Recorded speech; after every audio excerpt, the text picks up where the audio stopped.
Olá pessoal, sejam bem-vindos ao canal Entre Linhas. É momento de nós explorarmos as entrelinhas da lição da Escola Sabatina. Pessoal, este é o último vídeo dessa série de 13 temas, onde estudamos sobre as lições de fé no livro de Josué. Hoje nós vamos estudar o último tema, que é Escolham Hoje.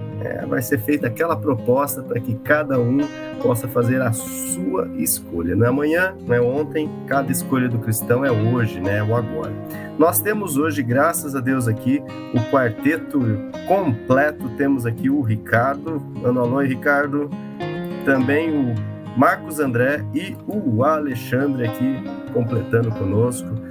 Que bom que nós temos aqui, estamos encerrando, aí o Ricardo comemorando, isso aí, Ricardo, Natal, mas é isso aí, pessoal, muito obrigado mesmo pela companhia, encerramos com muita alegria essa série, e esperamos que vocês não se esqueçam, de deixar seu joinha nesse último vídeo, deixe seu comentário, eu li lá todos os comentários do último vídeo, muito legal receber o feedback de vocês. Se você não é inscrito no canal, se inscreva, pessoal. Por quê? Porque logo mais nós teremos aqui a próxima série da lição, que vai falar sobre Cristo em Filipenses e também em Colossenses. Eu estava, inclusive, aqui, achei, uma capinha aqui, ó, Cristo em Filipenses e em Colossenses. Então acompanhe, se inscreva no canal, que nós vamos ter aí mais uma série de 13 estudos, onde nós vamos acompanhar aqui semanalmente o estudo com você. Beleza, pessoal? Mas chega de introdução e vamos para a lição.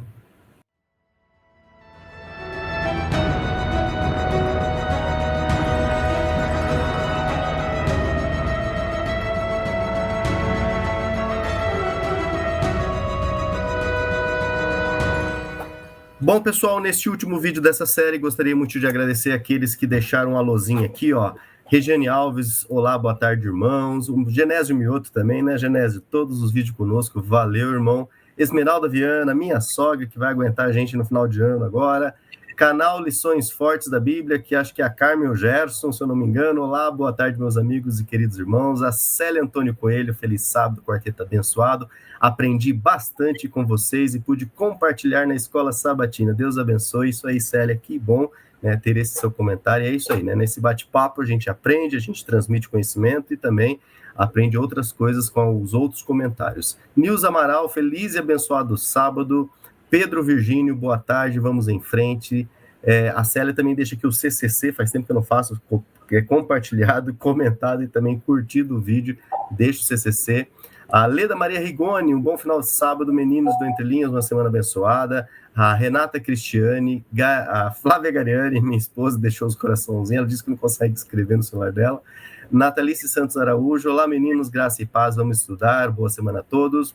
Também nós temos aqui, deixa eu pegar aqui porque o codinome está estranho, Salete Gobato, aí, falei o nome certinho, Salete Gobato, valeu pelo comentário, acho que é a primeira vez que a Salete comenta conosco, muito obrigado mesmo pelo carinho. E a Heloísa Wankio, ela mandou para mim como que falar o nome dela, obrigado, Heloísa, um abraço. Nesse comentário ela diz assim, boa tarde, feliz sábado a esses jovens abençoados, obrigado pela explanação da lição, sempre acompanhando vocês. E o meu nome aqui, como se pronuncia, A Sandra Bittar também comentou aqui, como é bom. Oi, meninos, de todas da família Entre Linhas, espero que estejam bem. Por aqui, ela está lá na Califórnia, nos Estados Unidos, está muito frio lá, ela diz, mas ela vai passar o Natal com a filha e também com a netinha. Que bênção, Sandra? Aproveite bastante, que é muito gostoso estar com a família, que é o que mais importa aqui na nossa vida nessa terra. A Cleide Beatriz diz assim, meninos, muito bom ouvir os comentários tão qualificados que nos ajudam a honrar o nosso amoroso e poderoso Deus e ter consideração com os nossos irmãos. Ricas bênçãos, é isso aí. Cleide, deixa eu só pegar o nome completinho aqui para falar também. Vamos lá, Cleida, desculpa, tá? É Cleida Beatriz Fraga, que deixa o comentário aqui conosco. Também a Sônia Azevedo, alô meninos, gosto muito de estudar a lição com vocês. Flávia Silva Rodrigues, também bom assistir demais vocês. A Beth Souza SP, marcando a presença aqui com Feliz Domingo. A Heloísa Richard, marcando a presença. Sandra Machado, boa tarde, pessoal, vamos estudar a lição. Deixa eu pegar o nome completo também, porque se eu pegar esse codinome eu não vou falar direito, mas é o nome mesmo. Mufuka Muambunji, perdoe a pronúncia minha, mas ele diz que é lá de Angola. Então, Mufuca, seja bem-vindo, obrigado aqui pelo seu comentário. Ele diz assim: sou Horácio, né, Mandunge, e estou a vos acompanhar aqui da Angola, que continue com o estudo com a lição, que Deus abençoe. Valeu, obrigado mesmo. E agora, Vera Simões deixando obrigado, e também o Vanderlei Jacó falando, né, sobre a lição. Valeu, pessoal, pelo carinho. Último texto, últimos comentários, e nos vemos, se Deus quiser, nesses comentários lá na próxima lição, beleza? Mas antes agora de eu chamar o Ricardo, iniciarmos aqui o estudo sobre Escolham Hoje. Vamos chamar mais uma vez e escolher, né, de forma deliberada aqui a presença do Espírito Santo, a direção do Espírito Santo nesse estudo. Oremos. Senhor Deus, nosso Pai, nosso Criador, muito obrigado, Senhor, pela oportunidade que nos dá de nós quatro aqui podermos nos reunir nesse bate-papo, conversar aqui sobre a lição, encerrar esse ciclo de 13 temas sobre esse rico livro de Josué, Senhor. Obrigado por tudo que aprendemos até aqui e pedimos humildemente que continue conosco nesse último tema para que o Senhor nos ajude a cada dia a realizarmos as nossas escolhas. Use mais uma vez o Ricardo, o Alexandre, o Marcos, a mim, cada ouvinte, né, como nós lemos aqui, a espalhar, ó Pai, essas mensagens e compartilhar para que todos, ó Pai, possamos ser conscientes nas nossas escolhas. Use-nos humildemente, não porque merecemos ou temos alguma qualificação, mas unicamente nos méritos de Cristo Jesus que oramos. Amém, Senhor. Então chega, Ricardo, agora é com você. Bom, vamos lá. Lição número 13 diz o seguinte, o título, né, da lição: Escolham Hoje. E eu separei para vocês aquela análise do título da lição e aquele olhar ao texto no original hebraico, e o destaque do título será o Escolham, porque tem uma questão aqui sobre a expressão que é muito interessante, a expressão barar. Ela vem de um verbo, lighor, que pode significar escolher, selecionar, e agora o ponto que é mais interessante, pode significar também eleger. Então, esta expressão, bahar, ela pode significar ao mesmo tempo escolha, como também ela pode significar eleição. Quem está mais acostumado com essas discussões teológicas sobre liberdade de escolha, livre-arbítrio, predestinação, já percebe aqui um ponto, digamos que toda aquela construção de jogos de linguagem dentro da esfera discursiva da teologia, construções muito variadas, elas muitas das vezes não levam em conta que a forma com a qual aquelas pessoas que escreveram o texto pensavam e se expressavam pode ser de tal forma diferente da nossa que toda essa construção e esse debate, esse tensionamento de sentidos com relação à liberdade de escolha e predestinação pode ser discussão de sexo dos anjos, sabe? Uma discussão, muitas vezes, que está tão desconectada do sentido original que ela não tem função prática quase nenhuma. Só nos meios apologéticos, nos meios acadêmicos e para pessoas que gostam de se autoafirmar estando certos e refutando argumentos O discurso religioso, quando passa por esse tipo de escolha dos seus interlocutores, sabe?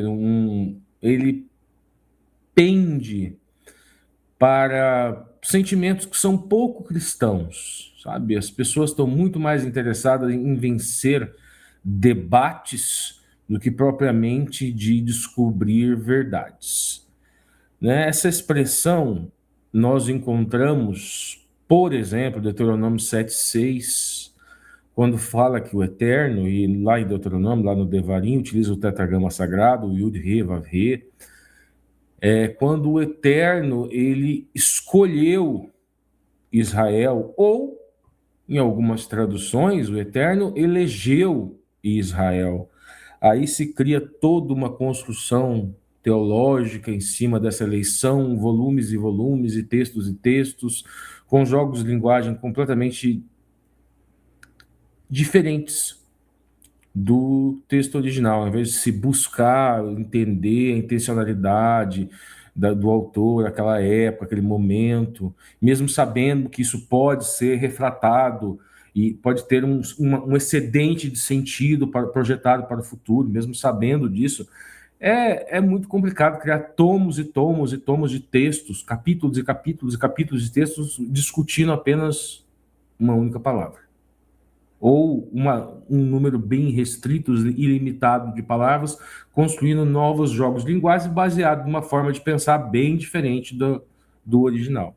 Outro texto, nós também vemos lá, Josué 24:15, que é justamente o verso que vai estar logo abaixo, nós já vamos falar sobre, que fala sobre Israel escolher hoje o Eterno. Nós vemos lá 1 Samuel 10, aí agora aplicado a uma eleição relacionada com outro termo, relacionado com a função. É a eleição do rei, é a eleição de um líder. E também nós vemos lá, por exemplo, Isaías 7,15, a eleição, mas agora aqui a expressão mais adequada realmente dentro desse contexto para a tradução do nosso idioma seria escolha, porque diz respeito a alternativas, né? Escolha entre o bem e o mal. Eleição entre o bem e o mal seria uma coisa que ficaria muito estranha na língua portuguesa. Então, por essa razão, ali em Isaías, a maioria absoluta dos textos está falando em escolher entre duas alternativas, ou dois caminhos, escolher entre o bem e o mal. Então, nós vemos essa tensão. Posso fazer uma pergunta, Ricardo? Fica à vontade. Quando você falava, me ocorreu uma dúvida aqui. Essa palavra ela poderia ser usada para simbolizar a escolha de parceiro para o casamento, tipo a minha eleita, num sentido romântico? Olha, nos textos de Cantares, por exemplo, ela não é utilizada nesse sentido, assim, sabe? Tem muita coisa, como é que eu vou dizer assim? Tem os livros, a gente tem o hábito de achar que a Bíblia é um livro só, mas cada livro ele possui um conteúdo temático diferente, ele possui uma estrutura composicional diferente, ele possui uma estilística diferente, possui uma intencionalidade diferente, por óbvio que um cronotopo diferente. E as palavras, em cada livro, elas ganham uma funcionalidade diferente. Então, você olhar para a funcionalidade de uma palavra em um livro específico não significa que no outro livro ela também estará empregada. Um exemplo disso é Cantares. Cantares não se utiliza da expressão Hesed ou Ahavá, né, para falar do amor. Utiliza a expressão Dod. Essa expressão ela é mais utilizada no hebraico para o amor romântico. E, entretanto, a interpretação teológica do livro de Cantares, ela que ali é o esposo espiritual, que é o eterno, e o amor para a igreja, né? Então, várias interpretações. Esta expressão, ela é muito pouco utilizada, eu desconheço dela sendo utilizada para relacionamento entre homem e mulher. Ela é mais utilizada no texto bíblico nesses versículos aqui que eu citei para você. Alguma questão a mais? Não, desculpa interromper, mas é que eu pensei de início que a gente estava pensando no escolhido para a salvação, né? Sim. Mas a partir da alegoria que tu mesmo trouxe, de Deus como esposo e a igreja como esposa, seria uma escolha mútua, né? Portanto, uma mútua eleição. Isso. E, na verdade, a questão que eu quero destacar é justamente isso. Nós vemos lá em Deuteronômio 7,6 uma eleição de Deus para com Israel, que na alegoria bíblica poderíamos falar, né? Deus o esposo, Israel a esposa. Isso mudando o estilo, indo para outra dimensão da análise ali. E em Josué 24,15, que é o de hoje, é Israel para escolher a Deus. Então, se nós formos construir um discurso religioso com base na expressão hebraica, bahar, que significa escolher ou eleger, nós estamos falando de uma escolha ou de uma eleição mútua. Uma eleição mútua. Tanto Deus elege a igreja, ou escolhe a igreja, como a igreja, Israel, ela escolhe ou elege, entre aspas, entre muitas aspas, a Deus. Nós temos que tomar muito cuidado, porque tem muitas doutrinas que são desenvolvidas com pequenos detalhes linguísticos e pegam aquele único pontozinho e constroem manuais e tratados. E muitas vezes a interpretação mais simples é a interpretação mais correta, a interpretação mais simples era a intencionalidade a intencionalidade do autor, a interpretação mais simples é aquela que causa menos problemas, de ordem prática e de ordem social, quando a gente fala de linguística social aplicada. Então, assim, a gente traz aqui os dados linguísticos para vocês conhecerem, né? Inclusive para vocês evitarem ficar discutindo o sexo dos anjos. Existe a diversidade de informações linguísticas, existe uma diversidade de informações teológicas, só que, sinceramente, gente, muitas delas não passam de perca de tempo. Então, vamos seguir. Uma outra coisa aqui que eu queria destacar com vocês agora é partindo agora para o verso áureo, Josué 24:15. E tem ali uns 3 pontinhos, reticência ali, que eu não sei por que foi colocado, tira muito o sentido do verso. Eu não consigo entender qual foi a razão do autor não colocar o verso inteiro. E o verso inteiro será lido para vocês, né? Eu gosto, a versão que eu vou utilizar é uma versão que vai mais para o lado da literalidade, vai estar um pouquinho diferente. Eu vou ler as duas para vocês. Eu vou ler que está com reticência, que está aqui na lição. Diz o seguinte: mas, se vocês não quiserem servir ao Senhor, escolham hoje quem vão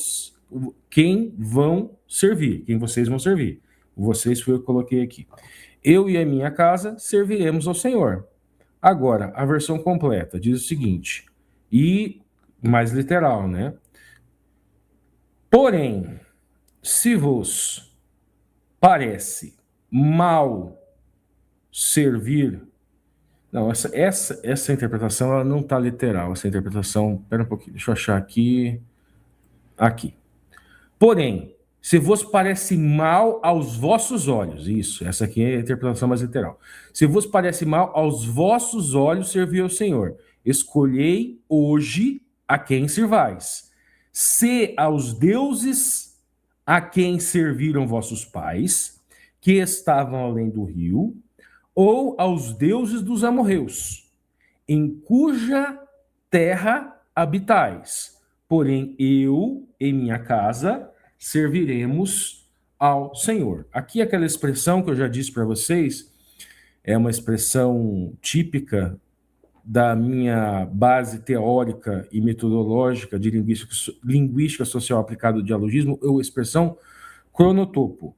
Aqui que significa tempo e espaço, para a gente se posicionar e posicionar o autor aqui.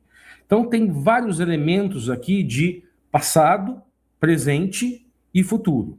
Nós vemos aqui um Josué, como diz na ponta da linha o autor, um Josué envelhecido. E ele, primeira coisa que ele faz, gente, ele lança um olhar nessa estilística, nessa estética do texto, ele lança um olhar para trás. Ele lança um olhar para o passado.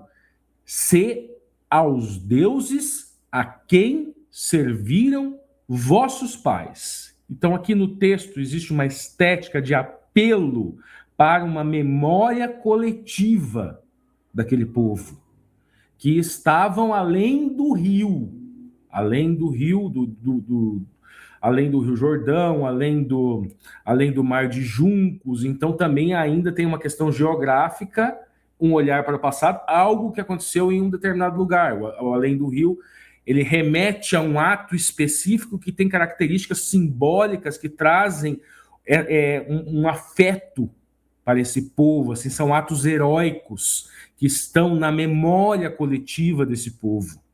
É um apelo àquele ato miraculoso do divino, que, de certa forma, também denota grandeza para aquela etnia, mesmo que a gente fale que eles não tiveram méritos, coisa e tal, mas obviamente que uma vitória militar traz essa sensação, né, em qualquer momento. E aqui também, então, tem essa estética e esse olhar para o passado, mas tem também para o presente. Diz o seguinte: ou aos deuses dos amorreus, em cuja terra habitais. Aqui há uma preocupação e uma imagem discursiva. A imagem discursiva aqui de Josué denota uma preocupação com o presente. Obviamente, o presente, naquele momento que ele estava enunciando o ato da fala, né? Que seria a influência do paganismo, daqueles deuses amorreus sobre aquele povo. E aqui também há um ato enunciativo posicionado e responsivo. Porém, eu e minha casa serviremos ao Senhor. Esse ato responsivo e responsável de Josué seria um ato do líder, que também denota uma imagem discursiva mais ou menos o seguinte: sigam o meu exemplo. Eu servirei ao Senhor. Vocês notem também que tem uma questão aqui dessa palavra avon, que significa servir.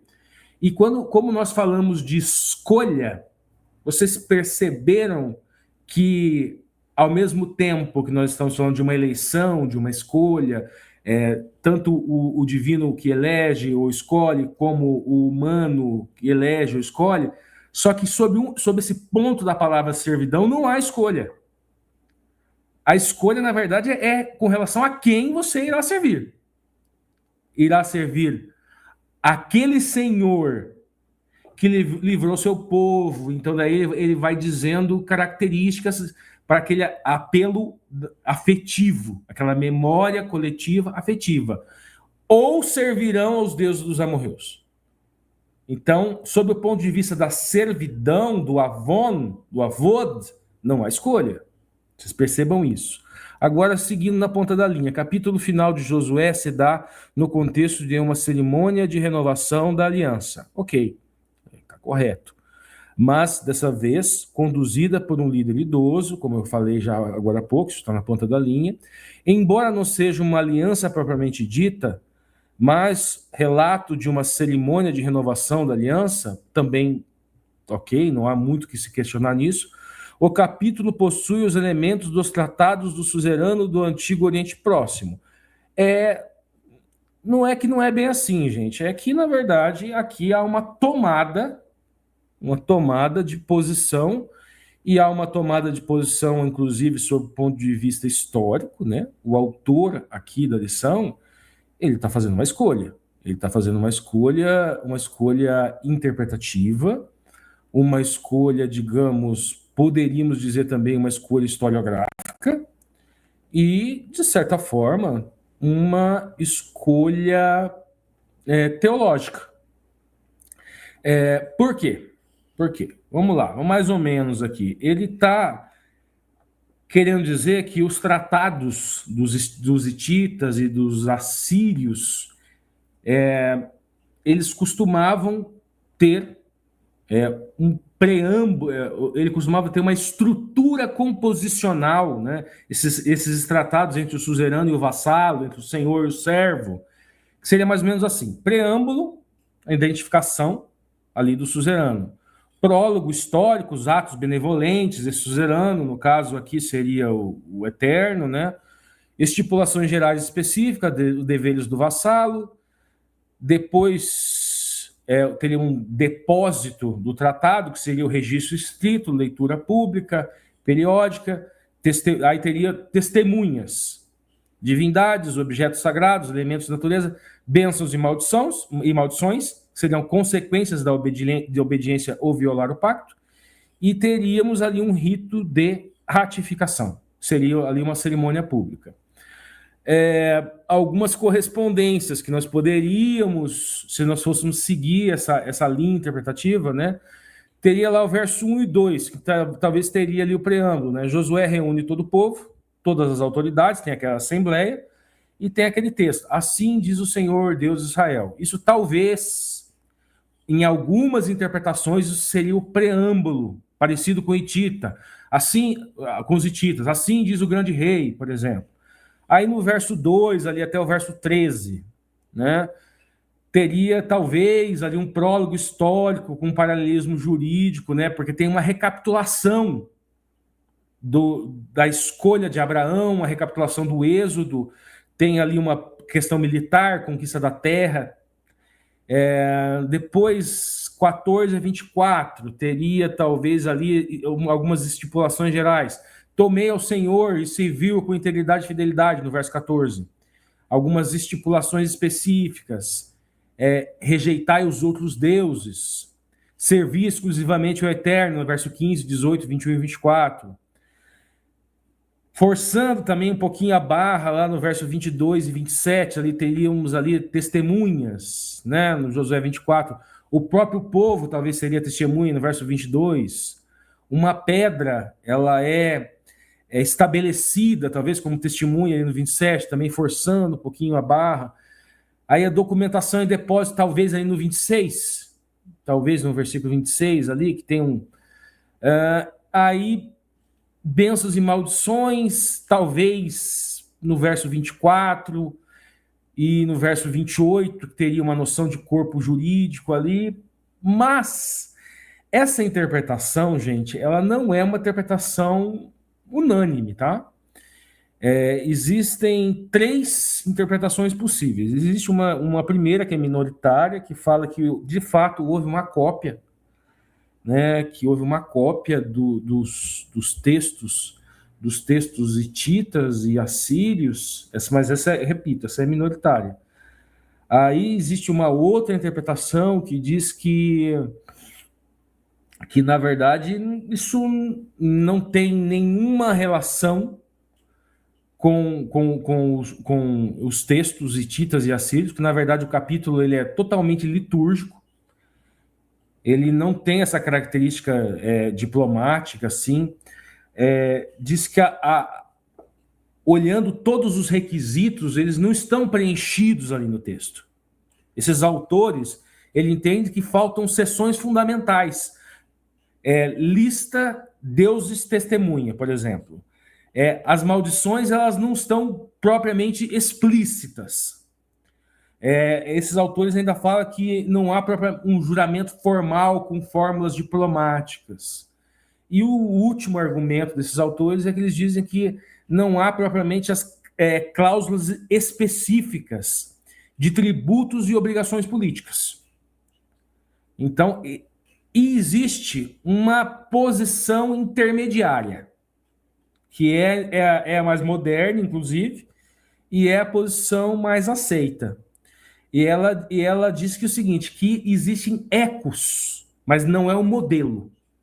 que existem ecos daqueles tratados hititas e assírios, né? E principalmente no prólogo, mas que não há, assim, uma relação direta. O capítulo não é um tratado formal. Na verdade, isso é uma releitura dentro da esfera discursiva teológica e é só uma retórica, vamos dizer assim. Então aqui nós temos uma posição do autor. Ele escolheu uma posição teológica e tomou como verdade aqui, mas estamos passando para vocês que existem outras. Na ponta da linha ainda, Josué se aproximava do fim da sua vida, não havia nenhum substituto à vista, a renovação da aliança era um lembrete para Israel de que seu rei era o próprio Eterno. E continua aqui, utiliza o tetragrama sagrado aqui. Se permanecessem fiéis a ele, desfrutariam da sua proteção. Israel não precisava de um rei humano, como uma nação teocrática. Eu não gosto dessa palavra, eu já falei na semana passada. Não sei qual seria melhor, teocêntrica, alguma coisa. Já expliquei que teocracia refrata coisas do nosso tempo muito complicadas da gente agregar, da gente harmonizar com o cristianismo. Precisava ter sempre em mente o seu único rei era o Senhor. Bom, agora a questão aqui de vocês estavam lá. Nós vemos aqui, gente, o autor... Pode falar. Rapidinho, eu pensei aqui numa palavra que talvez incomode menos do que o teocrática e que está ambientada com a Bíblia, porque é o que a Bíblia fala, né? Talvez se ao invés de teocrático a gente falar com uma nação de sacerdotes. Ótimo, seria muito bom, realmente, que daí a gente se livraria dos ruídos refratários dos sentidos contemporâneos dessa palavra, sabe? Seria muito bom isso mesmo. Vamos lá, gente. Aqui na ponta da linha, o autor ele vai lá primeiramente em Josué 24:1, e diz o seguinte: depois Josué reuniu todas as tribos de Israel em Siquém e chamou os anciãos de Israel e seus chefes e seus juízes e os seus oficiais, e eles se apresentaram diante de Deus. Aí o autor da lição vai trabalhar mais o cronotopo aqui, né? Siquém foi o lugar em que Abraão havia construído o altar ao chegar àquela terra onde Deus lhe dera a promessa da terra prometida, pela primeira vez. Então você vê aqui que existe uma questão cronotópica aqui muito clara que o autor da lição está trabalhando. E ele conecta essa questão geográfica, essa questão do topo aqui, se conecta ao Cronos, né, ao tempo, no caso, ao tempo da aliança abrâmica. Aqui, então existe essa conexão entre esses dois enunciados que o autor está destacando aqui na ponta da linha, inclusive. Agora, quando as promessas feitas a Abraão haviam sido cumpridas, Israel estava renovado a aliança com Deus no mesmo lugar em que a primeira promessa tinha sido feita a início. O apelo de Josué relembra as palavras de Jacob: joguem fora os deuses estranhos que há no meio de vocês. A geografia do evento, por si só, transmitia chamado para demonstrar lealdade ao Senhor, respeitando todos os outros deuses. Em análise do discurso, isso que o autor está falando, a geografia do evento transmite informações, é útil para se construir sentido. A porta que se abre no discurso é aquilo que nós chamamos de cronotopo, que é a primeira porta analítica da minha base teórica, né? Depois o autor da lição ele vai pedir para a gente ler Josué 24, do versículo 2 ao 13. Ele vai falar qual é a ideia principal da mensagem de Deus para Israel. Bom, primeiro, gente, nós podemos destacar e separar aqui algumas coisas, né?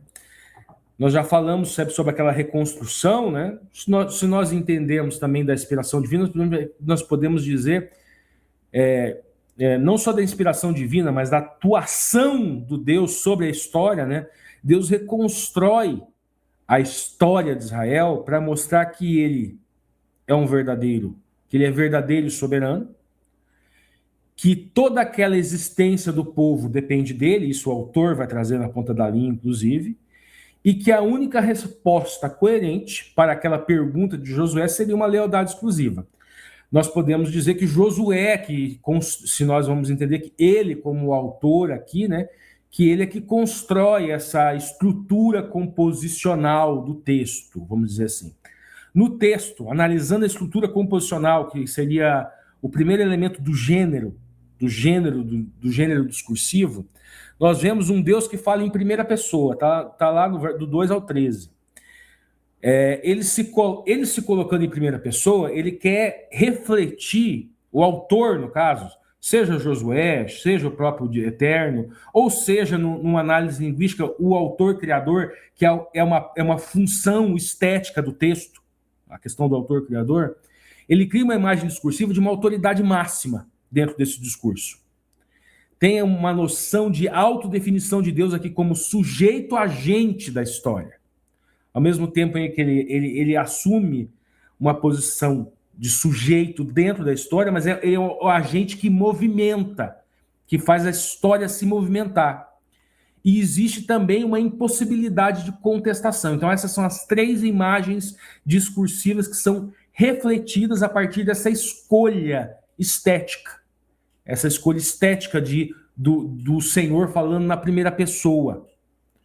Isso também trabalha um grande relato retrospectivo, né? Dentro dessa imagem, eu fiz, eu dei, eu enviei, eu livrei, e assim por diante. Nós vemos também aqui, a mensagem de Deus, ela tem 4 blocos principais aqui, que eu separei para vocês. O primeiro estaria relacionado ali com o cronotopo, né? Que é com a origem, seus pais, lá no verso 2. A história começa necessariamente com esse apelo a essa memória. Então, vossos pais também serviram a outros deuses. Isso esclarece, isso traz assim uma conotação, uma conotação de uma imagem discursiva de um Israel sem mérito próprio. Que a aliança não nasce de uma pureza ancestral, vamos dizer assim. Inclusive, tem passagens da Bíblia que vão trazer isso explicitamente. O segundo seria uma ação divina na formação desse povo. Está no verso 3 a 4 lá. Eu tomei Abraão, eu o conduzi, eu multipliquei, eu dei Isaac e Jacó, eu dei Esaú a sua montanha. Então, a gente sempre tem essa questão da primeira pessoa aqui, do verso 3 a 4. Aí o terceiro bloco tem um livramento do Egito. Também, novamente, aqui está dentro do cronotopo. Aquela memória coletiva, aquele apelo à memória coletiva, aquele afeto. O livramento do Egito e a travessia. Então, eu enviei Moisés e Arão, eu feri o Egito, eu vos tirei de lá, eu pus as trevas entre vós e os egípcios. Então, esse é um bloco, assim, ainda do cronotopo, de reforço. Sabe? Mostra o poder do divino, a liberdade que o divino trouxe, a formação identitária daquele povo liberto. Então, nós vemos ali a atuação do divino na própria construção da identidade daquele povo. E o quarto bloco, do 8 ao 13, ali, a conquista da terra. E ali ele continua no mesmo ritmo, a mesma escolha estética. Eu vos trouxe, eu os destruí, eu vos livrei, eu enviei vestões diante de vós, eu vos dei a terra pela qual não trabalhastes. Então você vê aí nesse trecho uma imagem discursiva refletida de um Deus que atua também nessas guerras, assim, na luta. A gente vê ali uma imagem discursiva de um pai político, podemos dizer assim, um pai, podemos dizer até um Deus, uma paternidade econômica, um Deus das cidades, das vinhas e dos campos, sabe? Um Deus, podemos dizer, da natureza ou econômico, mas puxando para um olhar dos nossos tempos. E uma dependência integral também. Né? A terra ela é uma dádiva, ela não é uma conquista propriamente, a ideia central não é essa aqui nesse texto, apesar de nós já termos estudado que a expressão Natan, ela traz uma conexão de uma ação do divino e de uma ação do humano, né? Mas obviamente que a que prepondera é a do divino, né? Então nós temos isso, esses seriam os 4 pontos que eu separei para vocês aqui, e agora eu vou seguir aqui na ponta da linha para a gente encerrar a minha participação. O autor da lição diz o seguinte: Deus é o principal agente das ações do passado, revisado. Tomei, dei, enviei, atormentei, fiz, tirei, te livrei, etc. Israel não era protagonista da narrativa. Perfeito. Eu acho que essa escolha, né, que ele não era propriamente um protagonista, mas um coadjuvante, e o divino era protagonista, é bem adequada, porque não há como negar que há uma atuação humana. Foi Deus que havia criado Israel. Se ele não tivesse intervindo na vida de Abraão, eles estariam servindo os mesmos ídolos. A existência de Israel como nação não era mérito de nenhum dos seus ancestrais, mas obra exclusiva da graça de Deus. O fato de os israelitas serem estabelecidos na Terra Prometida não era motivo para se vangloriar, mas a própria razão pela qual deveriam servir a Deus. Aqui eu sinto falta novamente daquela continuidade, sabe, do discurso do tipo e do antitipo.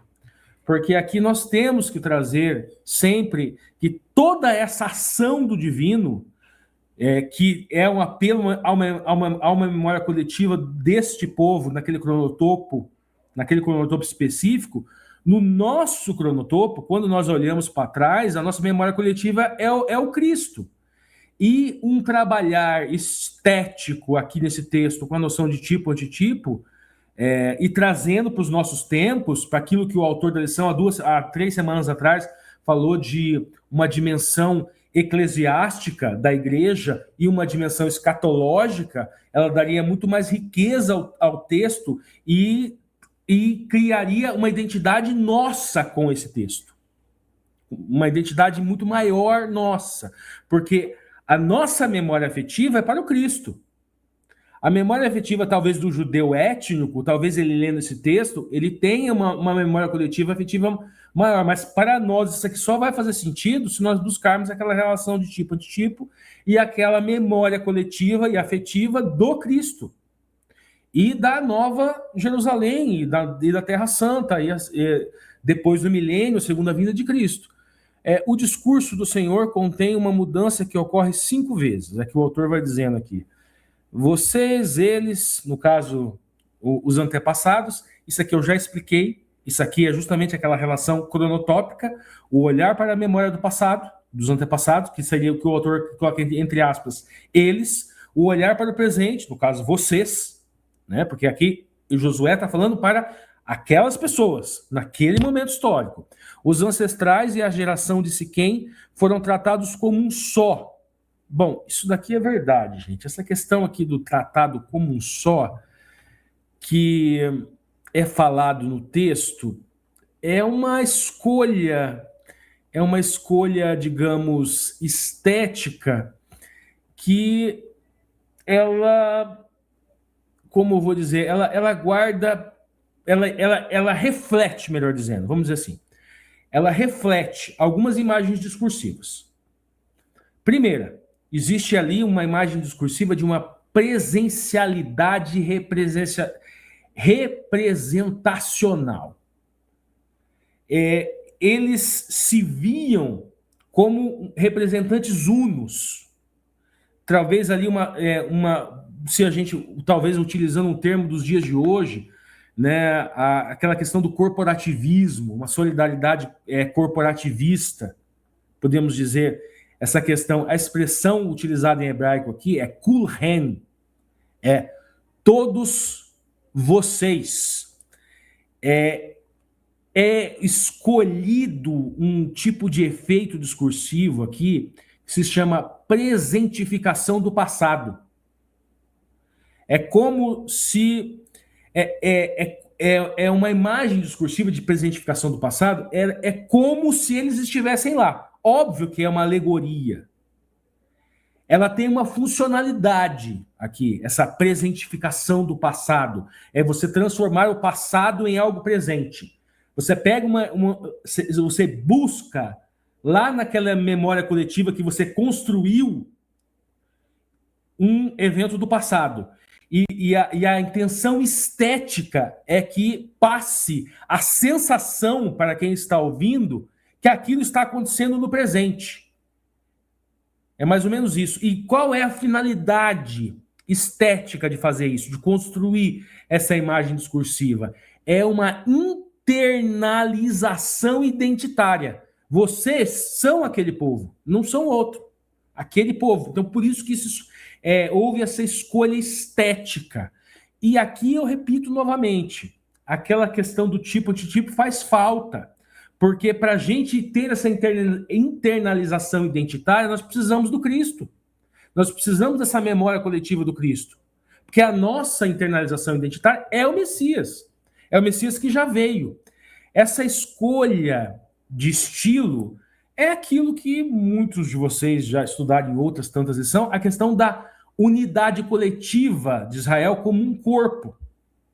Como não só uma soma de indivíduos, mas uma coletividade em geração, em sangue, em pacto, em memória, com uma noção daquele Israel como uma integralidade, como um todo. Por isso que vocês estavam lá. Porque se olha para o corpo, para esse corpo, e em todo o tempo, desde o começo de sua formação, de seu, podemos dizer assim, um olhar dele pequeno, dele infante, e adolescência, e até, quem sabe, ganhar um corpo assim maior em uma fase adulta, isso, obviamente, alegoricamente falando. Então, esse pensamento semiótico aqui, o eu, ele só existe nesse pensamento semiótico dentro do nós. Ele não existe fora do nós. Agora, aqui a gente está buscando essa interpretação linguística dessa construção estética, né? Eu vou seguir aqui na ponta da linha para encerrar e passar para Alexandre. Os ancestrais da geração de Siquém foram tratados como um só. Josué estava procurando mostrar que Moisés já havia afirmado em Deuteronômio 5 que o Senhor não havia feito aliança apenas com os antepassados, mas com todas as pessoas que estavam presentes no momento do discurso de Josué. A grande maioria dos que estavam lá não tinham vivenciado o êxodo, nem todos estiveram no Horebe. No entanto, Josué disse que todos eles estiveram lá. Já expliquei por quê. Em resumo, as lições do passado devem ser apropriadas pelas novas gerações. O Deus atua em favor dos antepassados, no passado, está pronto para agir em favor da geração atual. Vai lá, Alexandre, é com você agora. Pensando nessa questão da temporalidade que o Ricardo traz, me vem aquilo que a gente volta e meia usa, né? Que é aquela fala do fui eu que crucifiquei Jesus. Então, em alguma medida, quando a gente fala isso, nós fazemos o mesmo movimento, né? De apropriação de uma história por meio do pertencimento. É claro que eu não fui quem crucifiquei Jesus, eu não estava lá com o martelo na mão nem com o chicote, né? Mas eu crucifiquei Jesus na medida em que eu participo dessa história, né? Eu me integro nessa história. A gente caminha agora para a lição de segunda-feira. Avisozinho para o Lúcio que acho que tem que fazer a inversão da câmera. Título da lição de segunda-feira: com sinceridade e verdade. A gente vai seguir aqui na lição de segunda, ainda o texto de Josué 24, do 14, e vocês vão seguir comigo até o 21, lá na terça-feira. Então a gente vai caminhar do Josué 24, 14 até o 21, na lição de segunda e terça. É a continuidade do discurso, né? O Ricardo ele ficou ali até o Josué 24, 13, e eu vou pegar de onde ele parou. Ali começa um apelo. Então, primeiro faz toda essa ambientação histórica, né? Essa narrativa. vincula a memória do povo a um senso de pertencimento a uma comunidade, a uma trajetória, um pertencimento a uma história, fazer parte de algo que é mais do que uma soma de indivíduos, né? É uma coletividade. E agora a gente vê um apelo. Esse apelo ele vem nas palavras mais ou menos assim, na paráfrase, né? Temei ao Senhor e servi-o com sinceridade e verdade. Vem com um convite também. Deitem fora os deuses dos seus pais do Egito. Escolhei hoje a quem sirvais. E aí é interessante que o Ricardo fez a leitura completa, né, do verso para memorizar, e aqui volta. Se aos deuses além do rio, lá do Egito, né, dos amorreus, porém eu e minha casa serviremos ao Senhor. Eu quero destacar aqui os deuses, né, que eram possíveis. Então, se pode adorar os deuses do Egito, vamos lembrar que falar dos vossos pais é falar dos pais do povo que saiu junto, misturado com o povo de Israel, que tinha egípcio no meio também. É falar também que o povo de Israel que morava no Egito na época do cativeiro, muitos deles tinham caído na idolatria. E é falar do antes do rio, né? Se é o mar de junco, como diz o Ricardo, mas se o rio é Jordão, é falar do deserto também. É falar dos momentos no deserto em que o povo caiu na idolatria. Então, escolha quem você vai servir. Você vai querer servir os deuses do Egito? Você vai querer servir os deuses das idolatrias no deserto? É o bezerro de ouro que você quer servir? É uma opção. Quando fala dos deuses dos amorreus, está se referindo aos deuses dos povos da terra, que já estavam lá quando eles chegaram. E se a gente pensar que a divindade, na época, tinha uma noção, um senso de territorialidade muito forte, né? Se considerava que o Deus ele pertencia ao lugar, ele tinha mais poder no lugar de residência dessa divindade. Então Josué está falando o seguinte, ó, vocês querem adorar os deuses da terra, vocês querem ser pertencentes a essa história, a essa narrativa, a esse coletivo, a essa cultura que vocês querem legar. Vamos lembrar que haviam povos ali dominados que não foram exterminados, que foram integrados ao povo de Israel. A própria Raabe era uma delas, e como a Raabe tiveram outros. Teve aquela outra cidade que fez um pacto com Israel lá para não ser eliminado. Lembra? A gente viu lá no começo que os caras até pegaram o pão embolorado lá para fazer que estavam há muito tempo. Então, assim, você quer continuar adorando os deuses dos amorreus? Quer dizer, você quer relegar para um segundo plano essa sua herança e abraçar agora a herança do povo onde você vai? Mas aí Josué faz uma escolha: eu e minha casa serviremos ao Senhor.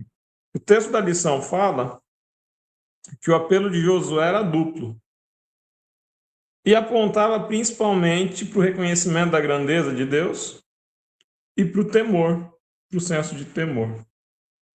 Sempre que a gente fala temor, eu não consigo passar sem pensar no Heschel, né? Heschel do meu coração, que explica de uma forma muito bonita o que é o temor no livro Deus à Procura do Homem, né?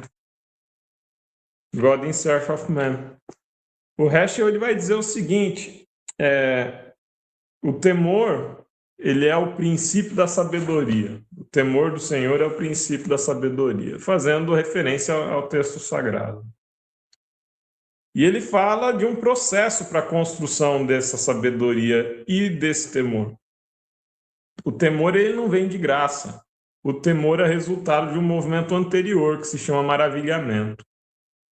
Maravilhamento ainda não é temor. Maravilhamento é o momento em que você contempla as obras de Deus, seja por meio de um milagre, seja por meio das obras da criação, que não deixam de ser um milagre, seja por meio da grandiosidade da natureza, seja por meio da beleza da criação, seja quando você pega o bebê recém-nascido e pega aquele pezinho bonitinho na mão, né? E percebe o milagre da vida, da concepção. Mas esse momento do maravilhamento é quando a gente entra em contato com algo que é maior do que nós e que nós não controlamos.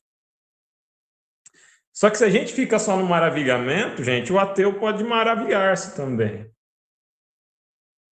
O ateu, ele se maravilha quando ele olha para a imensidão do universo infinito e sempre em expansão.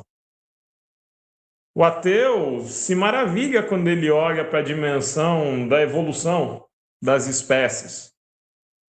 O ateu se maravilha quando ele olha para a infinitude do tempo. O passo posterior ao maravilhamento para o Heschel é a construção justamente do temor. E o que é o temor? É quando a gente vincula esse algo que nos maravilha a uma divindade que é maior do que nós. E aí nós nos aproximamos dessa divindade com humildade. Nós nos aproximamos dessa divindade entendendo o nosso lugar diante dela, que é um lugar de subordinação, que é um lugar de submissão. Então, o temor aqui é muito diferente de medo. Eu não tenho medo só do que é maior do que eu. Eu posso ter medo de coisas pequenas, mas que podem me causar dano. Ter temor não é ter medo. Ter temor é maravilhar-se com a grandiosidade de algo e reconhecer que essa grandiosidade vem de alguém que é de uma qualidade superior, de uma qualidade mais elevada. Esse é o temor. E esse temor, ele vai nos mobilizar por fim e ao cabo, e aí a ideia de que a sabedoria começa com o temor, né? O temor é o princípio da sabedoria. Onde que está o fim disso? O fim disso está na fé. Uma fé que é manifesta por meio de uma vida operante, uma fé que é manifesta por meio de obras, porque é uma fé que é manifesta por meio de um chamado, uma fé que se expressa por meio de um propósito. Então, quando a gente vê toda essa história aqui do apelo de Josué para o povo, é um apelo para que o povo reconheça a grandiosidade de Deus, reconheça a qualidade desse Deus e escolha livremente servi-lo.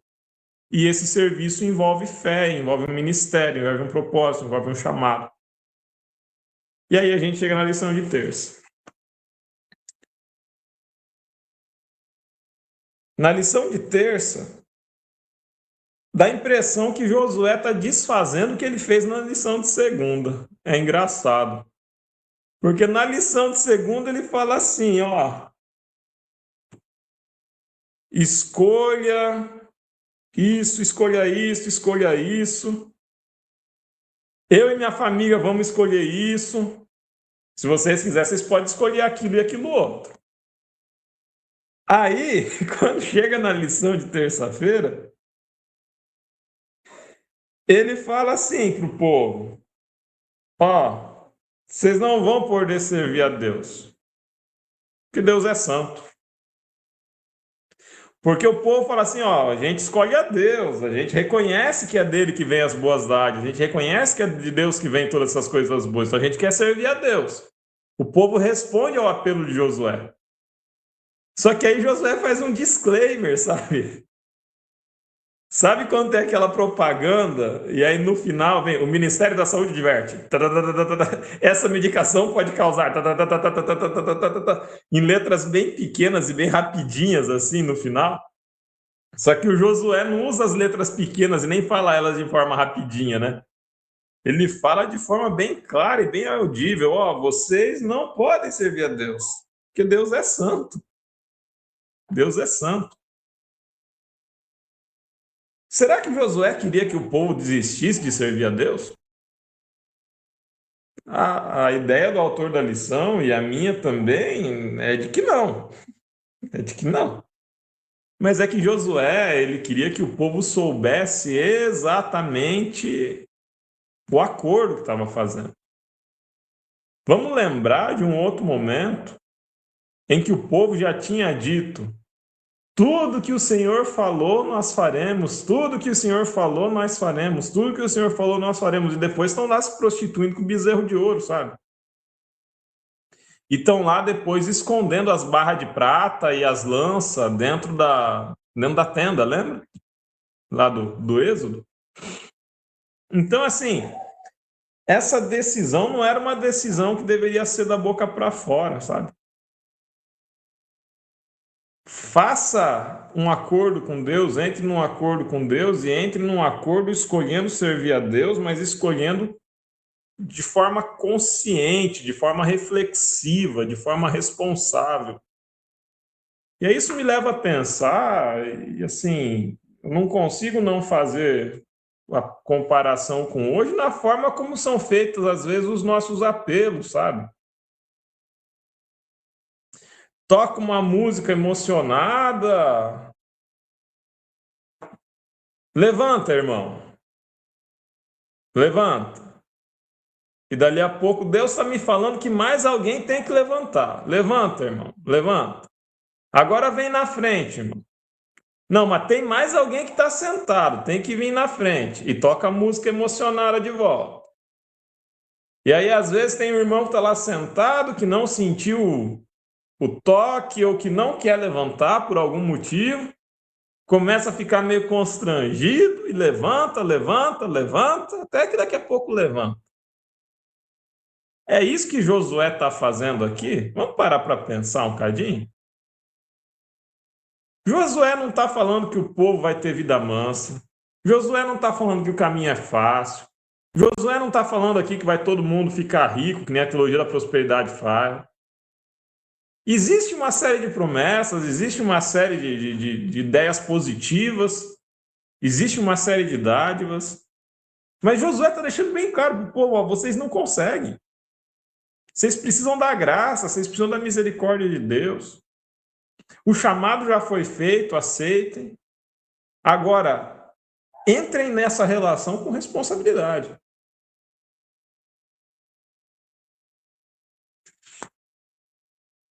O povo fala que quer. E aí Josué fala, sois testemunhas contra vós mesmos. Quer dizer, olha, vocês sabem o que vocês escolheram. Vocês entraram numa relação de servidão, de serviço, com o Deus que é o Deus verdadeiro, que não é o Deus dos amorreus, que não é o Deus para lá do rio, que não é o Deus para lá do mar, que não é o Deus dos egípcios. É o Deus que te tirou com mão poderosa do Egito. E é um Deus diante do qual vocês precisam ter temor. Quer dizer, é um Deus que é maior que vocês e é um Deus que exerce agora uma autoridade. E vocês reconhecem essa autoridade. E sabendo que vocês vão ter que servir alguém, vocês escolheram servi-lo. É a melhor decisão? Acreditamos que é, senão a gente não estaria aqui servindo ao mesmo Deus e pretendendo servir ao mesmo Deus. Agora, isso não se decide empurrando ninguém para o tanque batismal na base da rasteira. Né? Marcos André, está contigo.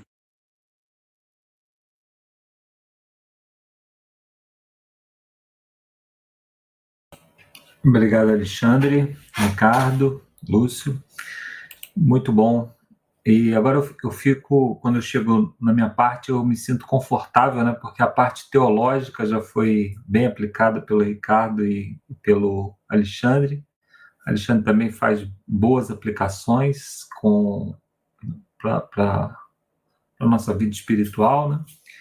E aí, nessa parte final aqui, a minha e do Lúcio, a gente já pode fazer, já pode criar algumas aplicações, ainda que elas não estejam muito literais no texto, né, mas com base nos princípios que a gente vem aprendendo ao longo da lição.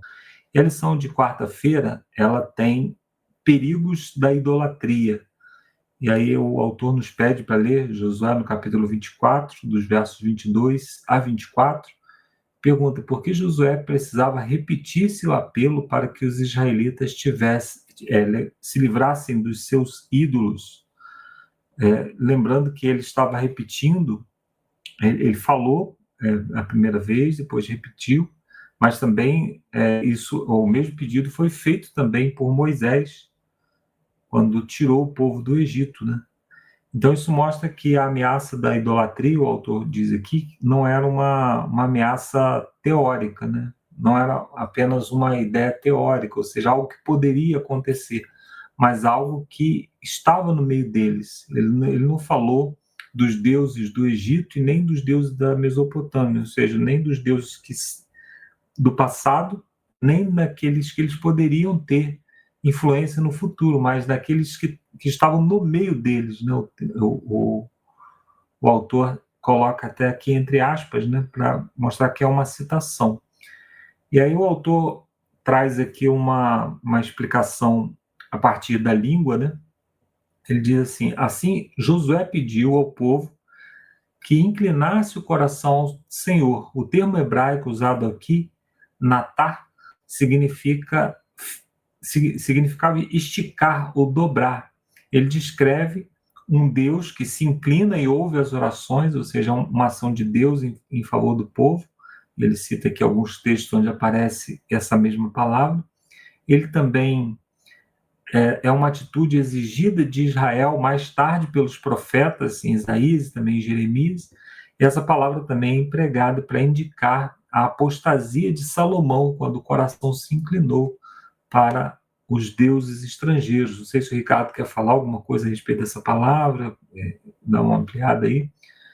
Então, parece que a aplicação do autor aqui ela está correta, né? Então, o coração humano pecaminoso não possui tendência natural para se inclinar e ouvir a voz de Deus. São necessárias decisões conscientes da nossa parte para incliná-lo e cumprir a vontade de Deus. Isso aqui está no contexto que o Alexandre acabou de falar, né?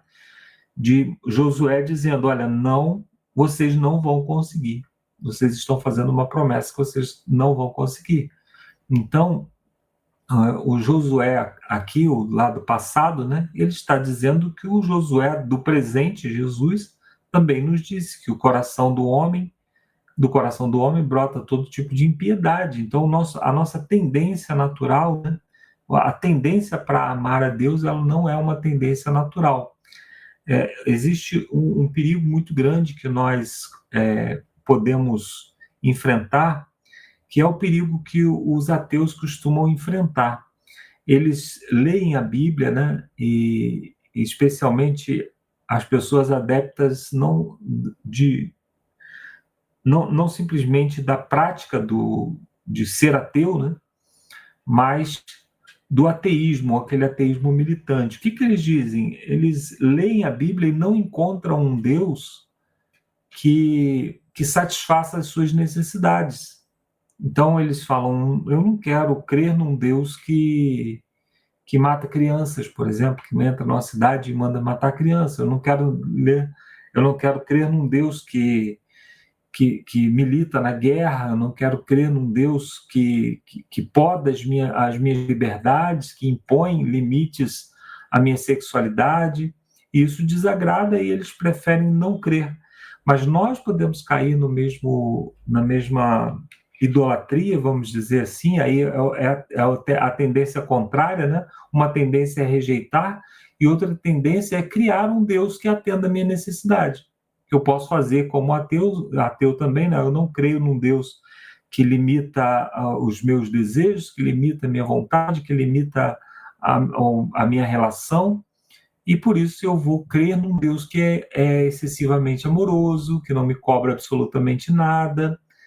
Então, desse modo, nós, apesar de não termos um ídolo dentro da nossa casa, né, um ídolo físico, mas nós temos um ídolo dentro do coração, porque nós construímos um Deus que é muito mais a imagem e semelhança dos nossos desejos do que o Deus verdadeiro, bíblico, aquele que nos chama às responsabilidades. E é isso que Josué está dizendo aqui.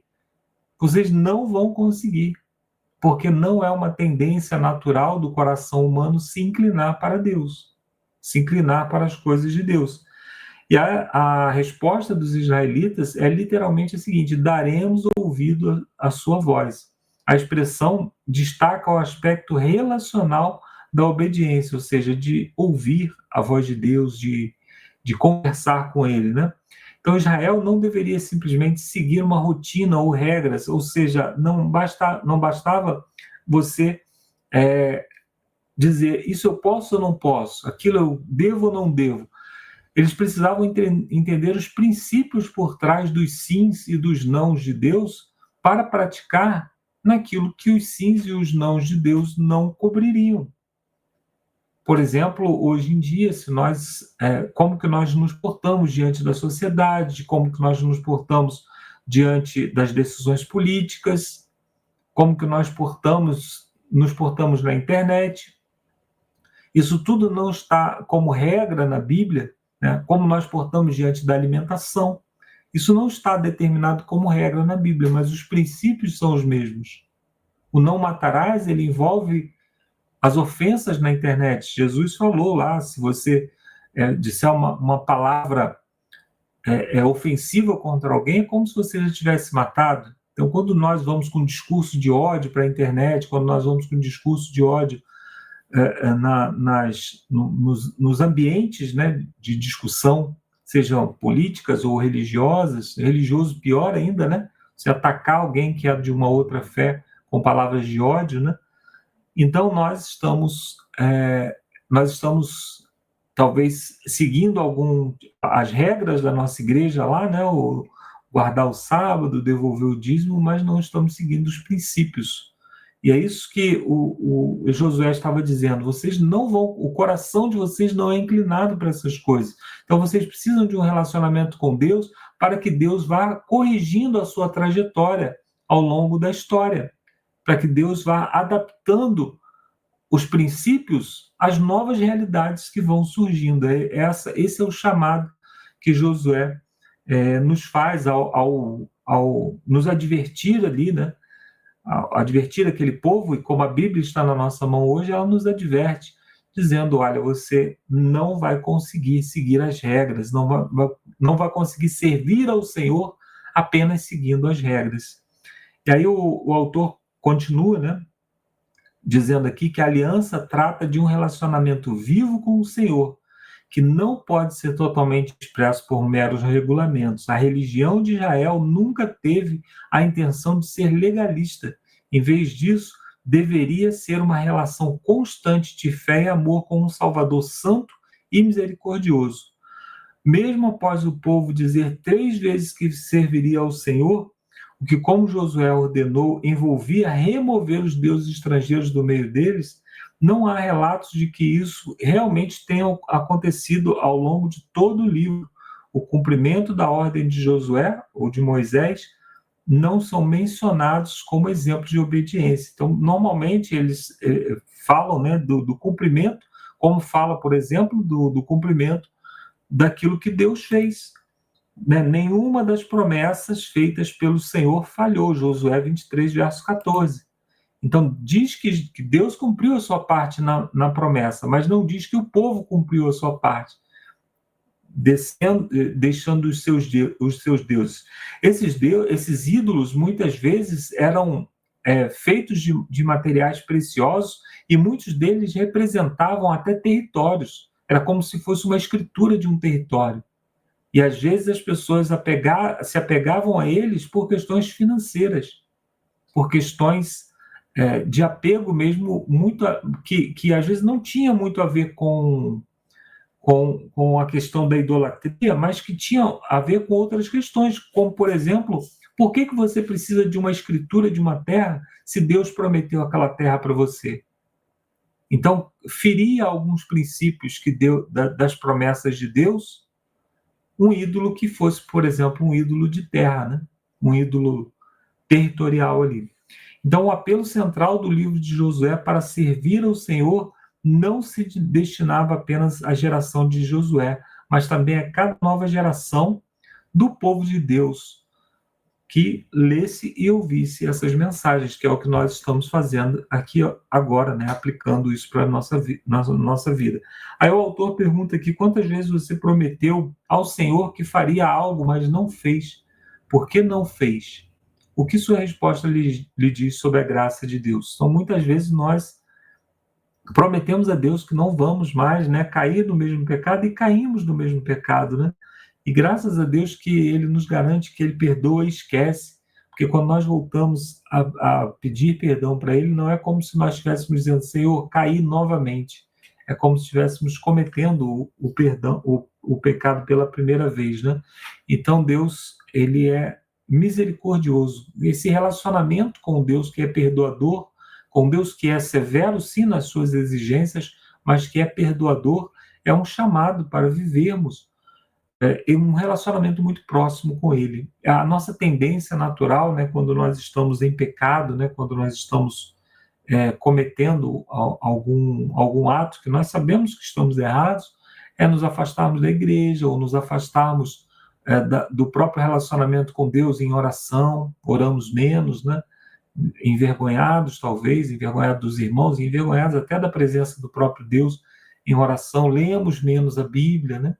Então, quando nós conhecemos um Deus que é misericordioso, que é perdoador, nós rompemos essas barreiras, né? Nós podemos ir a Deus com a certeza de que Ele vai nos perdoar, nos amar e nos receber novamente de volta.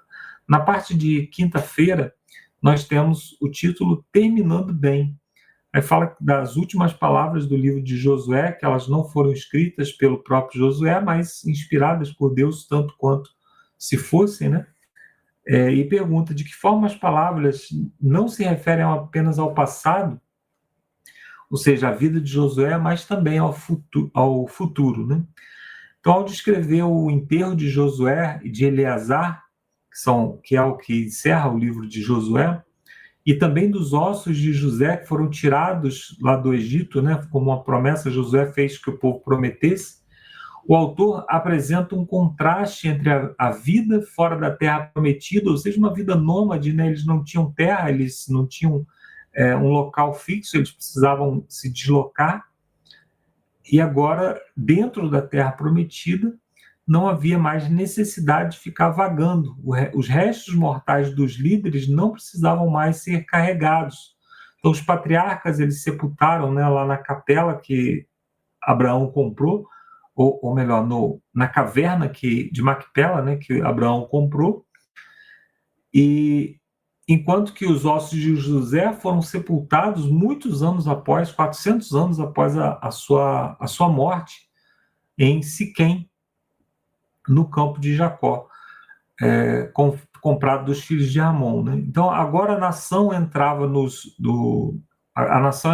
né, com os líderes em sua própria herança, expressando assim um senso de pertencimento, um senso de permanência também, né? A promessa feita aos patriarcas havia sido cumprida. A fidelidade a Yahvé é o fio condutor da história que liga a posteridade de Israel ao presente e ao futuro. Eu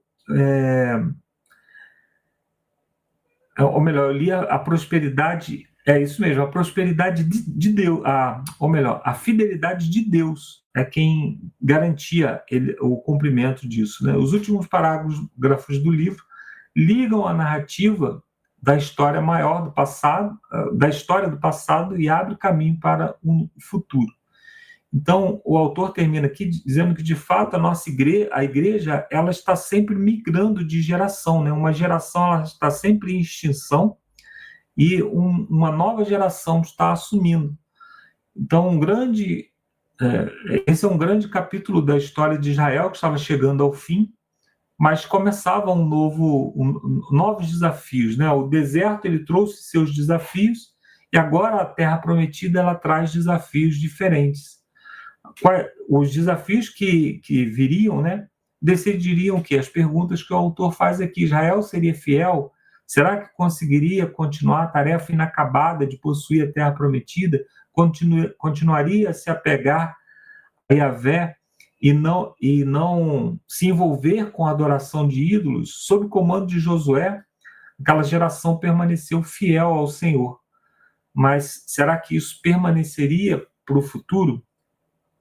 Eu quero fazer aqui uma aplicação desse último capítulo, né, e também do encerramento dessa lição, que dizer o seguinte, que quando Abraão foi chamado da terra de Ur, né, para ir até a Canaã, lá no capítulo 13 de Gênesis, Deus, eu vou ler aqui literalmente, diz assim: de onde você está, olhe para o norte, olhe para o sul, para o leste e para o oeste.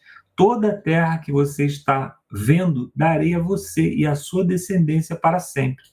Tornarei a sua descendência tão numerosa como o pó da terra. Se for possível contar o pó da terra, também se poderá contar a sua descendência. E assim, nenhuma das boas promessas, né, já agora no livro de Josué, nenhuma das boas promessas que o Senhor Deus lhes fez deixou de cumprir. Todas se cumpriram e nenhuma delas falhou. Ou seja, tudo aquilo que Deus prometeu a Abraão, ele cumpriu. Então, até aquele ponto, Deus estava cumprindo uma aliança feita não com aquele povo, mas com Abraão, Isaac e Jacó. Então, nesse capítulo, por meio de Josué, Deus agora propõe uma renovação da aliança com aquele povo, uma renovação da aliança, daquele mesmo acordo que havia sido no passado, com esse novo povo agora no futuro. A aliança de Abraão, Isaac e Jacó terminou. Por quê? Porque Deus já cumpriu a parte que ele havia prometido. E agora Deus convida aquele povo ali, por meio de Josué, para uma nova aliança que incluía também aquele povo, que incluía também aqueles que estavam ali presentes. Então, nós podemos entender essa nova aliança com a nova aliança que Cristo também inaugurou. Essa nova aliança, ela foi renovada por meio de Jesus Cristo, e dessa vez ela se amplia ainda mais.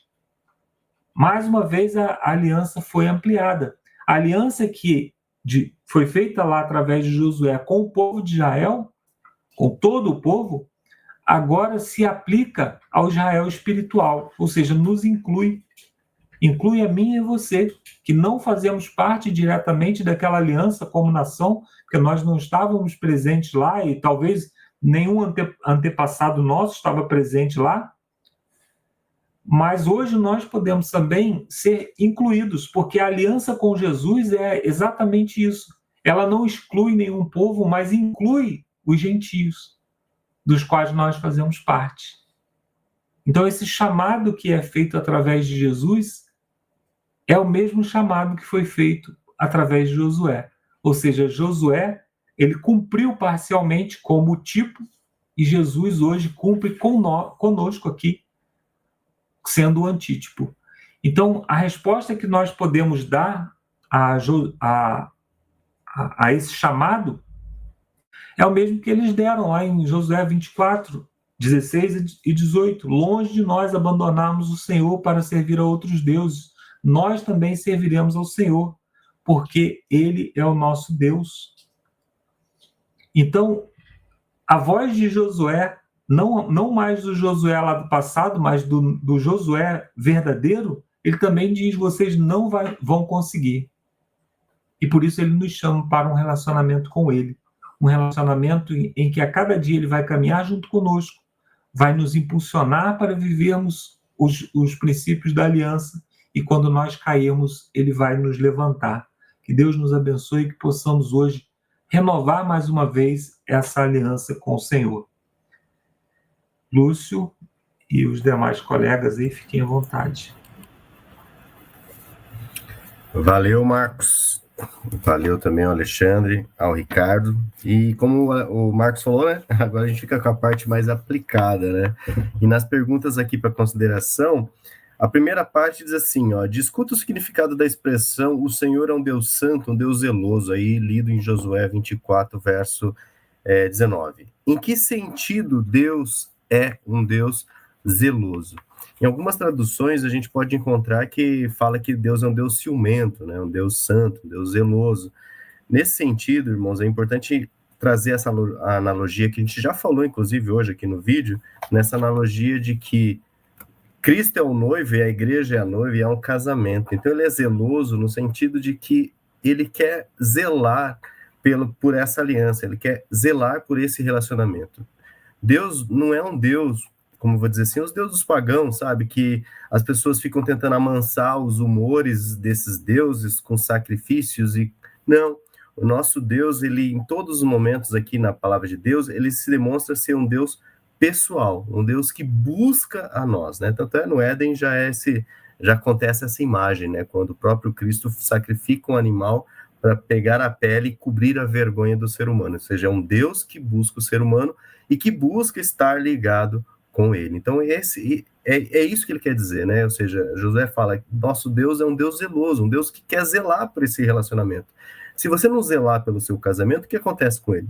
Né? Ele naufraga, ele afunda, você perde intimidade, você perde entrosamento com seu parceiro, com a sua parceira, os planos, sonhos, e aí você já não se torna mais uma só carne, um só corpo, um só plano, né? Uma só direção. É assim que Josué quer nos trazer, que, ó, escolha com quem vocês vão seguir, quem vocês vão servir, porque esse Deus que a gente serve não é um Deus distante, é um Deus próximo, um Deus que zela por esse relacionamento. E cabe a nós também, claro, escolhermos e zelarmos por esse relacionamento. Por isso que nós temos tanta pedagogia, né? Tantos exercícios pedagógicos aí, né? Como o sábado, como comunhão com os irmãos, como os ministérios, e aí a emunar as funções e os cargos que a gente pode exercer.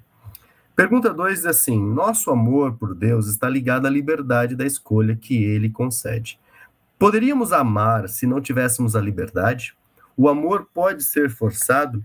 Retomando um pouco desse assunto, nós já falamos, né? Ou seja, é quase que impossível você amar alguém por força, por obrigação. Eu já trouxe aqui, né, algumas discussões anteriores, mas já que o autor perguntou, assim, seria natural para você, ou seria bom para você, alguém forçar você a amar, né, a sua esposa? Ninguém ama alguém por força, né? Geralmente as pessoas despertam interesse em nós, a gente faz uma análise, né, de compatibilidade de gene, geralmente é uma pessoa que nos atrai, né, fisicamente, e aí dentro desse desenvolvimento, dessa relação, você aprende, né, a amar essa pessoa, aceitar os defeitos dela, porque você também tem, ela aceita o seu. Então, assim, é claro que Deus não tem defeito, tá? Essa analogia para por aqui, mas no sentido de que amar alguém, o amor verdadeiro, só vem se vier de uma liberdade, se vier de uma obrigação, se vier aí de uma repreensão, vai ser difícil você ter um amor genuíno, né? Você vai se perguntar, por que eu estou aqui? Daí você vai falar, porque fui obrigado. Por que eu estou aqui? Porque eu tenho interesse.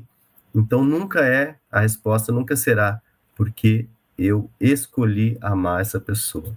Então, o amor, sim, ele vem da liberdade, tá? E Deus respeita muito a nossa liberdade, né? Eu sempre gosto de trazer aqui, dentre várias parábolas e aplicações, né? O filho pródigo, ou seja, o filho pegando tudo, indo lá comer lavagem de porco, o pai, o que ele faz? Ele ama o filho, infelizmente ele é frio, calculista e fala, vai meu filho, não tem o que fazer por você. O jovem rico chega a Cristo e pergunta, o que eu faço para herdar a vida eterna?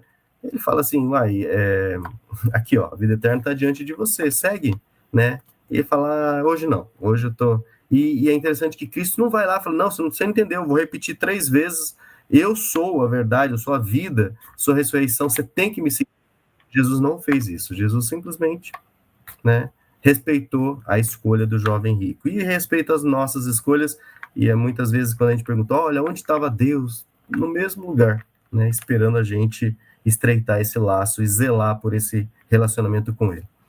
Como os líderes de hoje podem passar a tocha para a próxima geração? O autor traz aqui essa pergunta, né, encerrando a lição, ainda tem mais uma, essa é a penúltima, mas como o líder pode passar essa tocha para a próxima geração? E eu vejo uma certa dificuldade. Eu vejo uma dificuldade de líderes que, não sei se eles são narcisistas, né, não sei se aplica talvez alguns conceitos, algum desse espectro, mas eles acham que sem eles nada acontece direito, que eles são muito importantes naquela função da igreja.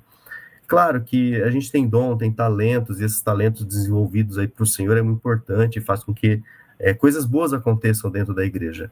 Mas, irmãos, como que você está passando essa tocha para a geração? Você está tendo um pouquinho de paciência, porque eu trabalho na sonoplastia da igreja, e todo mundo que eu converso, a sonoplastia é igual. Até em outros países eu converso, eu falo assim, é igualzinho. Sonoplastia é sempre aquele 220 volts, aquela correria, aquele caos, né, aquelas pequeninas falhas. E na sonoplastia, geralmente, quem se envolve são os jovens, né, por causa da tecnologia e tudo mais. E eu já ouvi, né, de um líder que falou assim, por mim eu cortaria todo mundo da equipe, porque não tem responsabilidade, porque chegou atrasada, porque não sei o quê. E aí, assim, se a gente cortar todo mundo que falha, sinceramente, não vai sobrar um, né? E então eu não penso assim, sabe? A gente como líder, a gente precisa pensar como a gente passa essa tocha para o próximo, né? Tendo um pouco de paciência, passando instrução, passando formação para as pessoas e fazendo como Josué falou, pessoal, escolha, sabe? Escolha ser melhor a cada dia, escolha servir esse Deus de verdade, chamando para a responsabilidade, sim, mas com paciência, como Deus tem paciência com a gente, né, pessoal? É uma forma, é uma análise. Coloca aí nos comentários como que você, líder, passa a tocha aí para a próxima geração na sua igreja, né? E a última pergunta, em toda a vida de Josué, os israelitas serviram ao Senhor. Que conclusão você gostaria que as pessoas tirassem sobre a sua vida? Uma pergunta bastante pessoal. O que você gostaria, pessoal, que as outras pessoas, né, concluíssem sobre a sua vida, né? Preparando o material, eu só gostaria que as pessoas lembrassem assim, o Lúcio fazia o seu melhor, tentava fazer o seu melhor, não era perfeito, mas na medida do possível ele estava disponível, né, para ajudar no que era necessário. Era só isso que eu espero que as pessoas... fico muito feliz quando eu consigo ajudar, né, em alguma situação, que eu tenho uma certa competência ou habilidade para aquilo. Se eu não tiver habilidade, daí, infelizmente, não dá para, né, fazer coisas que a gente não sabe, não conhece. Mas eu gosto muito de poder ajudar as pessoas com o que elas precisam na vida dela. Claro que a gente também não tem tanto tempo para tudo, né, pessoal? Lembrando aí das responsabilidades, o trabalho, família, filhos e tantas outras coisas. Mas eu não sei como que você pensa, né? O que você gostaria que as pessoas lembrassem de você, né? Da pessoa encrenqueira, que só trazia alguns comentários, vamos dizer assim, alguns comentários pontudos, né? Observava tudo que era errado, ou é uma pessoa que estava servindo, estava tentando, na medida do seu entendimento, do seu melhor, né? Ajudar o próximo, ajudar a sua igreja, a sua comunidade prática. Então fica aí a pergunta, pessoal, espero que vocês reflitam aí. Bom, pessoal, encerramos aqui mais uma série, encerramos mais um vídeo. Tchau, tchau. Lições de fé no livro de Josué. Uma Ricardo, coisa, quer falar? Vai lá. Isso, compartilha essa tela aí. O Alexandre perguntou uma coisa, eu achei aqui. Compartilhou? Isso. Esse 6.2 aí, ó. O Alexandre perguntou se em algum lugar da Torá, né, eles constroem algum jogo de linguagem, né? Tá lá no 6.2, ó.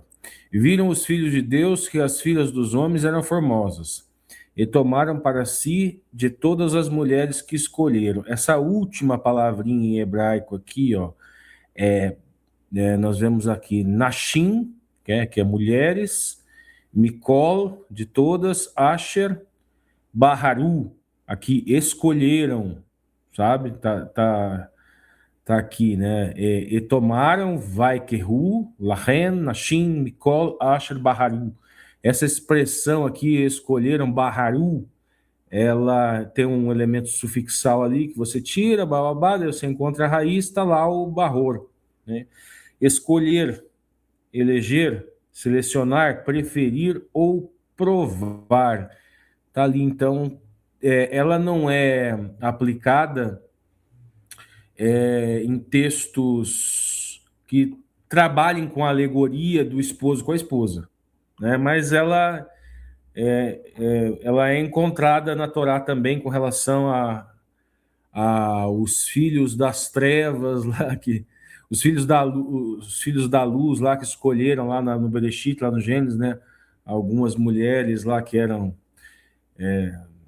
que a gente entende, né? Que é a linhagem de Adão que casou com algumas mulheres lá da linhagem de Caim, né? Mas tá ali, É isso.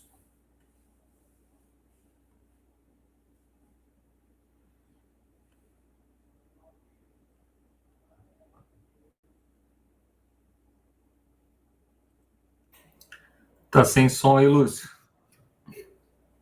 Opa, Marcos, então nos despeça com uma oração. Então me tira Então da vamos tela orar. central. Isso aí. Então vamos orar.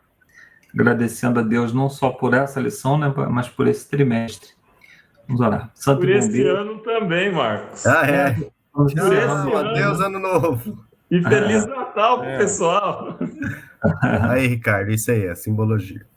Isso aí. Então vamos agradecer. Santo e bom Deus, muito obrigado, Senhor, porque durante esse ano o Senhor nos guardou, o Senhor esteve ao nosso lado e concluímos mais um ano publicando aqui todas as lições.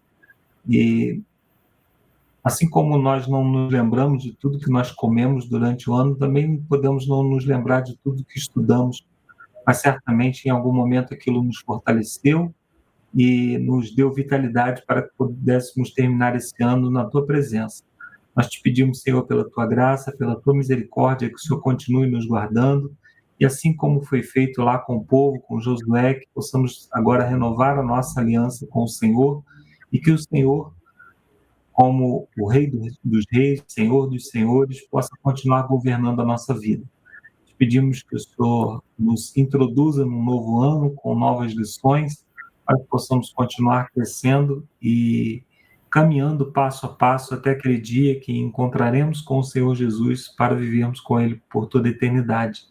Te pedimos pela nossa família, por todos que acompanham esse canal e que possamos, Senhor, naquele dia, quando Jesus voltar, nos encontrarmos todos como uma grande família, a família entre linhas. É o que te pedimos em nome e por amor de Jesus. Amém. Amém. Então, pessoal, até a próxima série. Se Deus quiser, deixa eu colocar os 4 aqui para dar tchauzinho. Falou, povo. Tchau, tchau. Fiquem com Deus. Feliz 2026. Boas festas.